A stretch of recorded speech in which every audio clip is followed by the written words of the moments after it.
안녕하십니까? 또 행복한 안식일이 다가왔습니다. 주님 안에서 누리는 그러한 귀한 복 다 누리시고 영육이 강건해지는 그러한 시간 되기를 축원합니다. 오늘 저는 흔들림, 체질함, 키질, 타작마당 이러한 부분들을 통해서 흔들림에 대해서 좀 생각하기를 원합니다. 옛날 우리 어른들이 아이들이 자다가 오줌을 싸면 왜 키를 씌워서 이웃집에 보내서 소금을 얻어오게 했는지 아십니까? 이 이야기는 여러 설이 있습니다. 대표적인 것들이 키를 쓰고 소금을 얻어오라 하면 오줌 싸게라고 이 키 쓰고 소금 얻으러 오는 것이 오줌 쌌다라는 것을 이야기해 주는 거니까, 그럴 때 이제 주위 사람들이 키를 쓴 머리를 치면서 놀리고 창피를 주어서 오줌 싸는 습관을 이제 버리게 하는 그러한 이유였을 것이다라고 하는 그러한 생각이 있고요.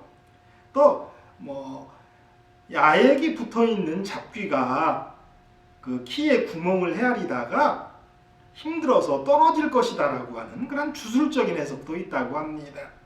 또 좀 긍정적인 해석은 키는 곡식을 까불리거나 돌이나 쭉정이 같은 것을 골라내는 도구인데, 오줌 싸개에게 키를 씌우는 것은 알곡만 골라내는 키처럼 좋은 곡식 많이 먹고 무럭무럭 잘 자라서 더 이상 오줌을 싸지 말라는 뜻이었다라는 이야기도 있습니다.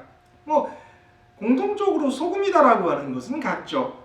이 소금은 매우 귀한 물건이었기 때문에, 또한 소금은 부패를 막아주고 나쁜 기운을 몰아내는 힘이 있다라고 알려지는 물건이기 때문에 아이가 소금의 기운을 받아서 잘 자라기를 기원하면서 소금을 얻어오게 했다라는 것입니다. 예수님도 바로 이 키에 대해서 이야기하신 적이 있습니다. 마태복음 3장 12절의 말씀입니다.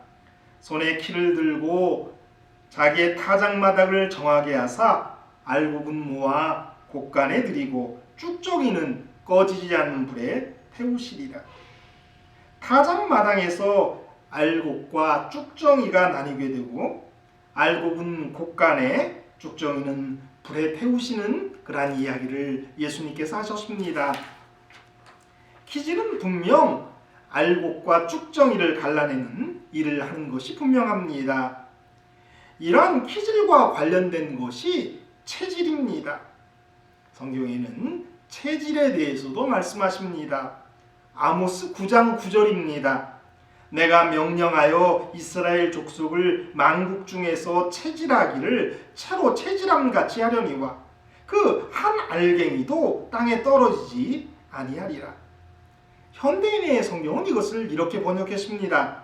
내가 명령하여 모든 민족 가운데에서 이스라엘 백성을 체질하듯이 흔들게 할 것이나 한 알갱이도 땅에 떨어지지 않을 것이다. 흔들림이라고 하는 개념이 어떻게 나왔는지 우리는 아모스 9장 9절에 현대인의 번역을 통해서 좀 생각할 수가 있습니다. 체질하듯이 흔들게 할 것이니, 사실 키질, 체질인 다 흔들어서 효과를 나타내는 것입니다. 그래서 예언의 시는 흔들림이다라고 하는 표현을 사용하고 본교단이 그러한 표현들을 이렇게 사용합니다. 그런데 다른 방법이 또 하나 있는데 그것이 타작입니다. 타작은 도리깨질 같은 태질을 통해서, 그러니까 도리깨 같은 것을, 그러한 도구를 내려쳐서 알곡을 모으는, 털어내는 방법입니다. 그러니까 먼저 타작이 있고 그 타작을 통해서 알곡을 털어낸 후에 키질과 체질을 통해서 돌을 골라내고 쭉정이를 골라내는 일이 이루어진다라고 할 수 있습니다. 타작과 관한 말씀도 성경은 분명하게 기록하고 있습니다. 조금 전에 살펴본 예수님의 말씀에도 타작마당이라는 얘기가 나옵니다. 마태복음 3장 12절에요. 손에 키를 들고 자기의 타작마당을 정하게 하사 알곡은 모아 곳간에 들이고 쭉저기는 꺼지지 않는 불에 태우시리라. 그리고 이 타작마당과 관련지어서는 바람이라는 단어가 함께 사용되기도 합니다. 다니엘서 2장 35절입니다. 그때에 쇠와 진흙과 녹과 은과 금이 다 부서져 여름 타작마당에 겨같이 되어 바람에 불려간 곳이 없었고 우상을 친 돌은 태산을 이루어 온 세계에 가득하였나이다. 여기 여름 타작마당에 겨 바람이 불려서 그러한 일들이 있을 것, 마지막 세상이 그러한 심판을 받을 것임을 말씀하고 계시죠. 호세아 13장 3절에도 그와 비슷한 말씀이 있습니다. 이러므로 그들은 아침 구름 같으며 쉬 사라지는 이슬 같으며 타작마당에서 광풍이 날리는 쭉정이 같으며 굴뚝에서 나가는 연기 같으리라. 이 캐질과 체질을 흔들어서 사용하는 것이고 바람이 강하게 불면 더 쉽게 쭉정이는 날려보내고 알곡을 쉽게 모을 수가 있습니다. 우리가 흔들림에 관해서 이야기할 때 꼭 잊지 말아야 할 말씀이 있는데 우리가 바로 살펴본 말씀이에요. 아모스 9장 9절이에요. 보라 내가 명령하 이스라엘 족속을 만국 중에서 체질하기를 채로 체질함같이 하려니와 그 한 알갱이도 땅에 떨어지지 아니하리라. 그 한 알갱이도 땅에 떨어지지 않겠다. 하나님께서는 기질, 체질, 타작마당, 타작 이런 모든 것을 통해서 알곡을 모으신대요. 알곡은 한 알갱이도 땅에 떨어지지 않고 온전히 수확된다라고 우리 하나님께 거두어진다라고 성경은 말하고 있습니다.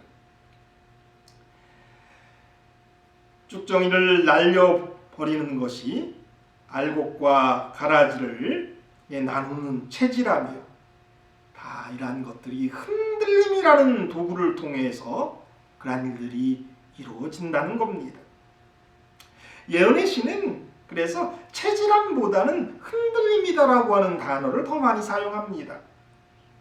그래서 흔들림이라는 단어가 우리에게는 더 익숙합니다. 그렇다고 예언의 신에 체질함이라는 단어가 사용되지 않은 건 아닙니다. 대쟁투 625페이지에 보면 이런 말씀이 있습니다.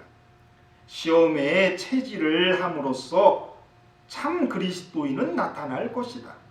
여기 이제 체질이다라고 하는 말씀 사용되었고, 그러나 더 많이 흔들림이다라고 하는 단어가 사용됐다라는 겁니다.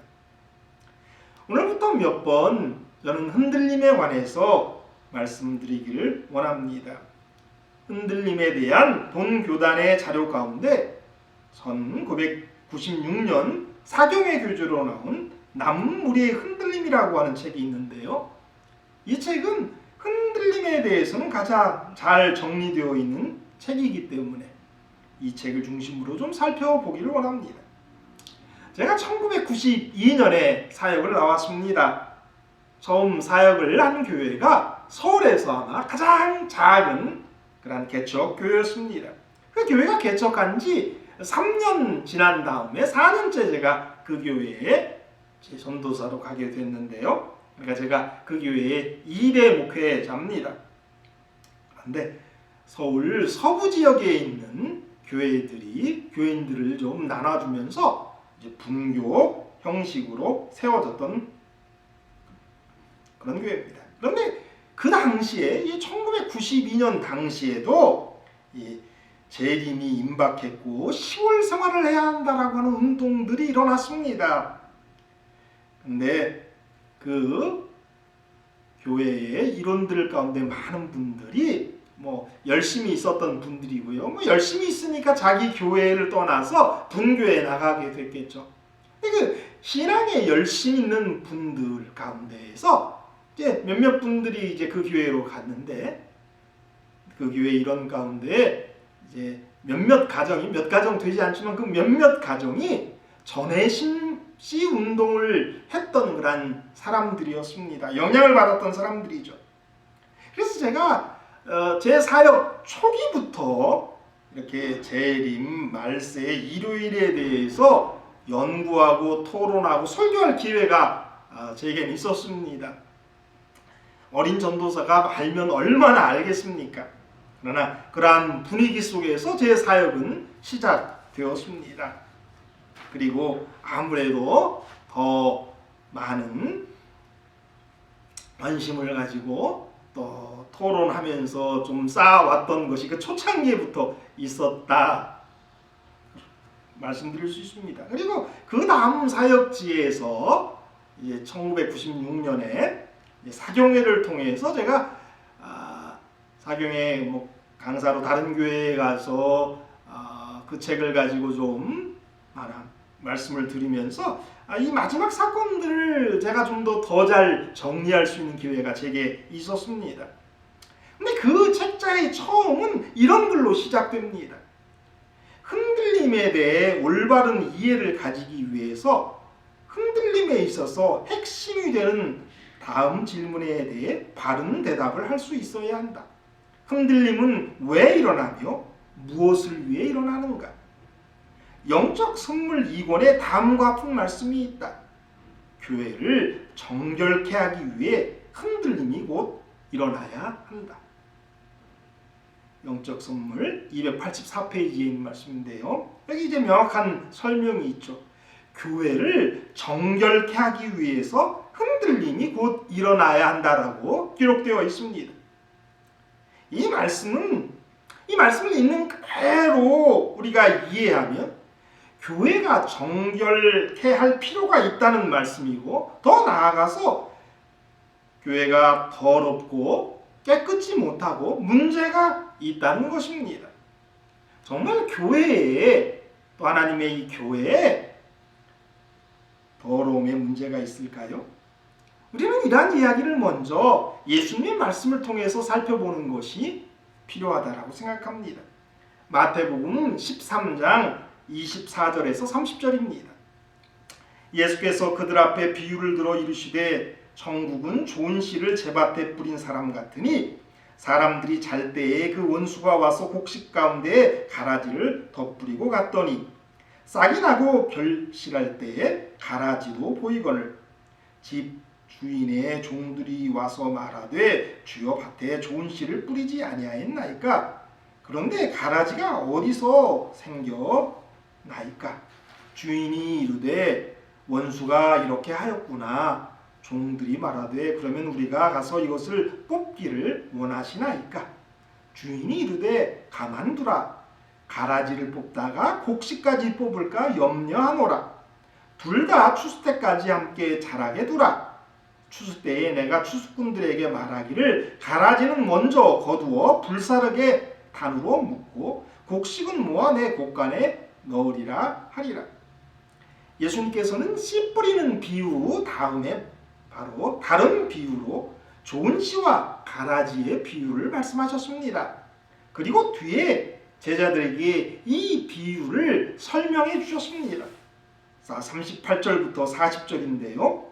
밭은 세상이요 좋은 씨는 천국의 아들들이요 가라지는 악한 자의 아들들이요 가라지를 뿌린 원수는 마귀요 추수 때는 세상 끝이요 추수꾼은 천사들이니 그런즉 가라지를 거두어 불에 사르는 것 같이 세상 끝에도 그러하리라. 여기 분명 뿌린 씨가 다릅니다. 즉 종자가 다르단 말이에요. 하나님은 좋은 씨를 뿌리셨고 마귀는 가라지를 뿌린 것입니다. 이 가라지는 뭐냐면 사전에 보면 볕과에 속한 한 해살이 풀이라고 나옵니다. 이제 어린이들이 이제 논에 가서 이제 벼가 자라나는 걸 보면서 쌀나무다라고 하는 표현을 쓴다고 하는데요. 예, 이 가라지의 반대는 벼죠. 근데 벼와 가라지는 너무나 비슷하기 때문에 어렸을 때에는 그리고 자랄 때에도 비슷하기 때문에 구분이 잘 안 가는 겁니다. 오늘 말씀에 보면 결실 때에 그것이 좀 다르다라는 것이 확연히 구분이 돼요.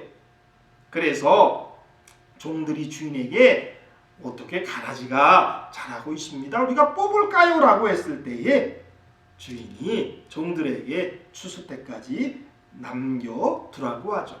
왜냐하면 가라지를 뽑다가 혹 잘못해서 좋은 곡식인 벼를 뽑게 되는 실수를 하지 않기를 바라신 것입니다. 그리고 추수 때에는 명확하게 구분이 되고 실수할 일이 없는 것이죠. 이 알곡이 무엇인지는 아시죠? 알곡은 쭉정이나 잡것이 섞이지 않은 곡물이에요. 그래서 이제 우리가 알곡이 좋은 품질을 얘기하는 거죠. 그래서 이 비유가 알곡과 가라지의 비유다라고 하는 것은 사실 좋은 표현이 아닙니다. 가라지에도 알곡이 있고 쭉정이가 있을 수 있습니다. 가라지라고 다 좋은 열매를 맺을 수 있는 것은 아니죠. 좋은 씨도 알곡이 있고 쭉정이가 있을 수 있는 것처럼 가라지도 알곡이 있고 쭉정이도 있을 수 있어요. 그러나 사실 가라지는 그것이 알곡이든 쭉정이든 다 의미는 없습니다. 분명 마지막 때까지 교회에는 좋은 씨와 가라지가 있습니다. 하나님께서 그렇게 두라고 하셨어요. 이런 말씀을 예언하시는 증언은 다음과 같이 표현하고 있습니다. TM 45페이지, 46페이지인데요. 이런 말씀이 있어요. 하나님께서 살아있는 교회를 전혀 갖고 계시지 않는가? 그분은 교회를 갖고 계시는데 그것은 전투하는 교회이지 승리한 교회가 아니다. 우리는 결함이 있는 교인들이 있으며 알곡 가운데 가라지가 있다는 것에 대해 서글프게 생각한다. 지상에 있는 그리스도의 교회는 불완전할 것이다. 그러나 하나님께서는 그것이 불완전하다고 하여 그분의 교회를 멸망시키지 않으신다. 주께서 진정으로 회심한 이들을 교회 안으로 이끌어 들이시는 동안 사단은 바로 똑같은 시간에 회심하지 않은 사람들을 그 친교 가운데로 끌어들이고 있다. 여기 중요한 말씀이 이 말씀이죠. 하나님께서는 진정으로 회심한 사람들을 교회 안으로 이끌어 들이는 동안 사단은 바로 똑같은 시간에 회심하지 않는 사람들을 교회의 친교 가운데 끌어들이고 있다는 거예요. 그래서 진정한 회심한 이들은 교회 안으로 들어가는 거고요. 회심하지 않는 사람들은 친교 가운데로 들어간다. 이런 표현들을 썼는데 정말 좋은 표현이다라고 생각합니다. 그러니까 교회 안에는 이렇게 회심한 이들과 회심하지 않은 이들이 함께 있습니다. 예수님께서 당신의 피로 사신 교회 안에 그렇다는 거예요. 그러니까 교회 안에 어떤 물이 있어요? 네, 그 사람들은 회심한 내가 성도라고 이야기할 수 있고요. 반대로 이 교회 안에는 친교 모임, 그러니까 교회를 친교 형식으로 다니는 회심하지 않는 자들도 있단 말이에요. 오늘날 교회는 그렇기 때문에 투쟁하는 교회입니다. 그리고 결국에는 이렇게 회심하지 않는 자들이 흔들림이라는 것을 통해서 결국은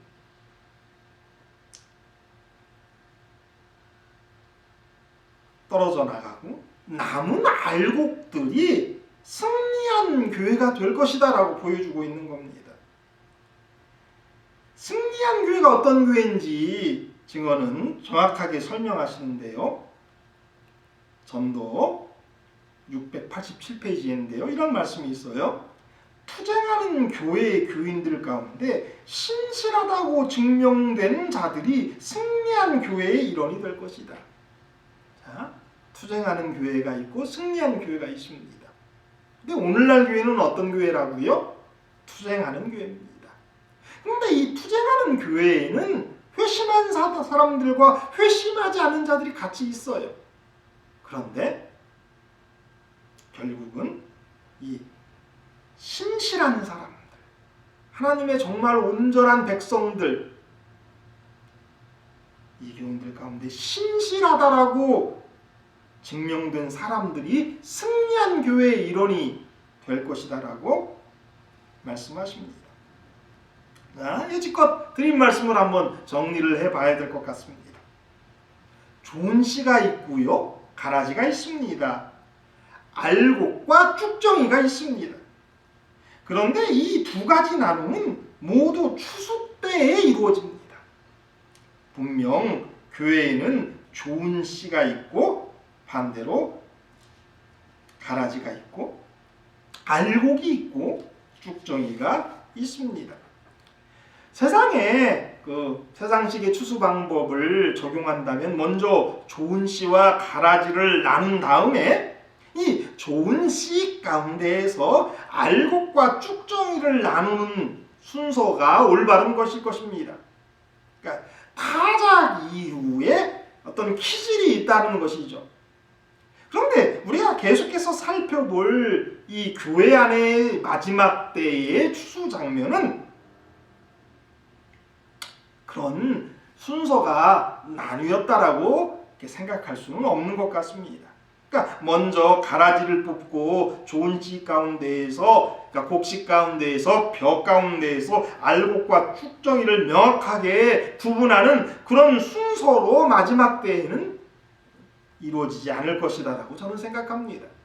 그러니까 타작, 기질, 체질을 통해서 수확이 이루어집니다. 그런데 이러한 수확이 흔들림이라고 하는 방법을 통해서 이루어진다, 이렇게 이해하는 것이 더 맞단 말이에요. 어떤 그것을 순서로 나누기보다는 흔들림이다라고 하는 것을 통해서 이러한 세 가지 어떤 타작, 기질, 체질이라는 것들이 일어난다. 그런 것들을 한번 다 이렇게 묶여서 표현하는 것이 흔들림이다 라고 우리가 이야기하고, 그런 흔들림을 통해서 결국은 명확하게 구분될 것이다 라고 우리가 이해하면 좋겠습니다.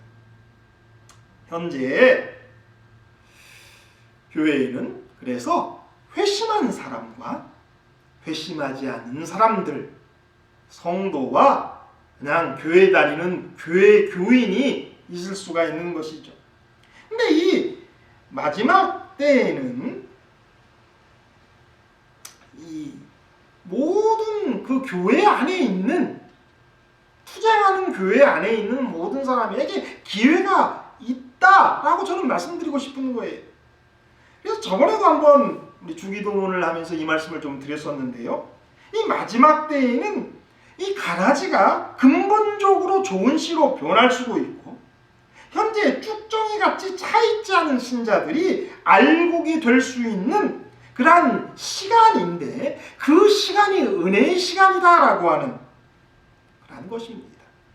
오늘 우리가 은혜의 시간을 산다라고 하는데, 이 은혜의 시간은 가라지가 품종이 달라요. 가라지가 좋은 씨가 되는 그러한 기회도 있고, 쭉정이 차있지 않는 그러한 쭉정이가 완전히 차이는 알곡이 될 수 있는 그러한 기회의 시간이란 말이에요.